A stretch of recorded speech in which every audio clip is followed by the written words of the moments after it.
দুটো দুটো করে কথা বলে, ওকে ডাকো একবার।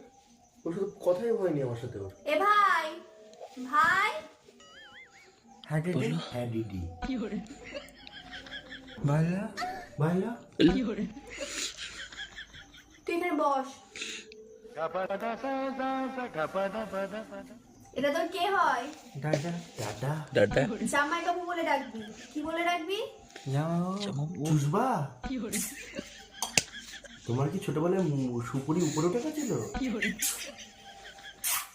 শোনা ওসব বাদ দাও। এ ভাই আগের দিন রাতে তুই কার সাথে কথা বলছিস? ও মনে হয় প্রেম প্রেম করে। তোকে ফোন করে কি বলেছিল মেয়েটা সর্বপ্রথম? হ্যালো আর তুই কি বলেছিলি? ভাইয়া মানে তোদের মধ্যে কি মানে ফার্স্ট প্রপোজাল কে দিয়েছিল? আমি আমি। আর কোথায় দেখা করেছিলি তোরা সর্বপ্রথম? হাতে তা প্রথম দেখায় তোর গার্লফ্রেন্ডকে কিছু দিসনি? হ্যাঁ কি দিয়েছিলি? গোলাপ